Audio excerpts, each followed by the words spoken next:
নমস্কাৰ কৰ্মচাৰী আৰু পেঞ্চনৰ লগত জড়িত অন্য এটা গুৰুত্বপূৰ্ণ ভিডিঅ'লৈ আপোনালোকক স্বাগতম জনাইছোঁ।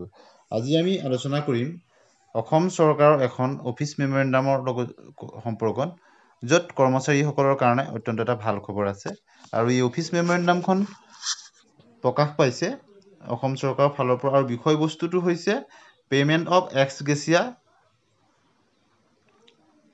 টু দ্য নেক্সট অফ কিন of the deceased, injured, polling personnel who are engaged in the panchayat election. Panchayat ইলেকশ্যনত নিয়োজিত কৰ্মচাৰীৰ আত্মীয়লৈ নিৰ্বাচনৰ কামত মৃত্যু হ'লে বা আঘাতপ্ৰাপ্ত হ'লে কি ধৰণৰ তেওঁলোকে বেনিফিট লাভ কৰিব এক্স গ্ৰেচিয়া, সেই সম্পৰ্কত অসম চৰকাৰৰ এখন অফিচ মেমৰেণ্ডামৰ বিষয়ে আলোচনা কৰিম।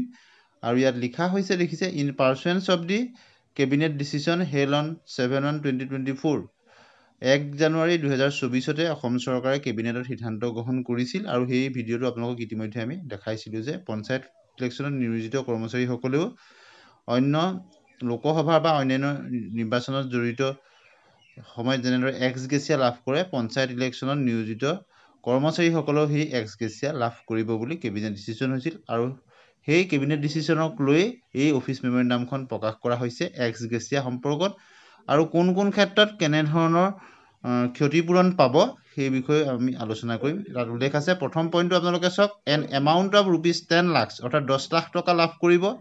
কোনে লাভ কৰিব? To the next of kin of the official in the unfortunate event of the death of the official while on election duty. Election ডিউটিত যদি স্বাভাৱিক মৃত্যু হয় তেতিয়াহ'লে 10 লাখ টকা তেওঁলোকে লাভ কৰিব নিয়োজিত পুলিং যিসকল কৰ্মচাৰী যিসকল ব্যক্তি তেওঁলোকৰ ক্ষেত্ৰত। An amount of ₹20 lakh 20 lakh টকা তেওঁলোকে লাভ কৰিব of the next of kin of the officials if the death is unfortunately caused by any violent act extremist উগ্ৰপন্থী বা তেনেধৰণৰ যদি আক্ৰমণত ফলত যদি ইলেকশ্যনত নিয়োজিত ব্যক্তিৰ মৃত্যু হয় তেতিয়া তেওঁলোকে 20 লাখ টকা লাভ কৰিব। An amount of ₹5 lakh 5 lakh টকা তেওঁলোকে লাভ কৰিব to the official cause permanent disability. যদি ইলেকশ্যন ডিউটিত থাকোঁতে পাৰ্মানেণ্ট ডিজেবিলিটি হয় গতিকে তেওঁ অংগক্ষুত হৈ যায় তেতিয়াহ'লে তেওঁ 5 লাখ টকাৰ ক্ষতিপূৰণ তেওঁ পৰিয়ালে বা তেওঁৰ নিকট আত্মীয়ে লাভ কৰিব। আৰু নেক্সট হৈছে an amount of ₹10 lakh in case of permanent disability like lost of limb eyes এনেদৰে। যদি পাৰ্মানেণ্ট ডিজেবিলিটি হয় তেতিয়া 10 লাখ টকা পাব তেনেদৰে আৰু কেইবাটাও ব্যৱস্থা আছে আৰু আপোনালোকে নিশ্চয় দেখিছে পঞ্চায়ত ইলেকশ্যনৰ ক্ষেত্ৰত এইটো আগতে ব্যৱস্থা নাছিল। গতিকে অসম চৰকাৰৰ এক আদৰণীয় পদক্ষেপ। গতিকে অফিচ মেমৰেণ্ডাম প্ৰকাশ পালে এতিয়া কৰ্মচাৰীসকলৰ ক্ষেত্ৰত ক্ষতিপূৰণ তেওঁলোকে লাভ কৰিব যদি মৃত্যু হয় বা দুৰ্ঘটনা হয় পঞ্চায়ত নিৰ্বাচনৰ সময়ত। আৰু কোন সময় চোৱাক পঞ্চায়ত ডিউটি হিচাপে ধৰা হ'ব সেই বিষয়েও উল্লেখ আছে, আমি সকলো আলোচনা কৰিম। স্বাভাৱিক মৃত্যু হ'লে 10 লাখ টকা আপোনালোকে গম পাইছে পঞ্চায়ত ইলেকশ্যনৰ ইয়াত। আৰু পথৰ মাইন বোমা বিস্ফোৰণ অথবা সশস্ত্ৰ আক্ৰমণৰ দৰে হিংসাত্মক হ'লে আপোনালোকে গম পালে 20 লাখ আপোনালোকে দেখিছে। অংগ বা চকুৰ দৃষ্টিশক্তি হেৰুৱাৰ দৰে স্থায়ী অক্ষমতাৰ ক্ষেত্ৰত 5 লাখ টকা।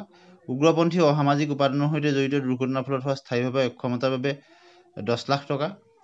আৰু নিৰ্বাচনী কৰ্তব্যত নিয়োজিত ব্যক্তিসকলৰ আগ্নেয়াস্ত্ৰ অস্ত্ৰ বোমা বিস্ফোৰণ এনেদৰে হ'লে এজ পাৰ ক্ৰাইটেৰিয়া তেওঁলোকে ক্ষতিপূৰণ লাভ কৰিব। আৰু এজন ব্যক্তিয়ে প্ৰশিক্ষণকে ধৰি নিৰ্বাচনী সম্পৰ্কীয় যিকোনো কৰ্তব্যৰ বাবে ৰিপৰ্ট দিবলৈ নিজৰ বাসগৃহ কাৰ্যালয়ৰ পৰা ওলাই যোৱা কাৰ্যালয়লৈ উভতি উপস্থিত নোহোৱালৈকে তেওঁ নিৰ্বাচনী কৰ্তব্যত থকা বুলি গণ্য কৰিব লাগে। আৰু এই সময়ছোৱাত যদি কোনো দুৰ্ঘটনা সংঘটিত হয় তেন্তে ইয়াক নিৰ্বাচনী কৰ্তব্যত সংঘটিত হোৱা বুলি গণ্য কৰা হ'ব, অৰ্থাৎ তেওঁলোকে তেতিয়া এক্স গ্ৰেচিয়া লাভ কৰিব পাৰিব। গতিকে আপোনালোকে নিশ্চয় গম পালে।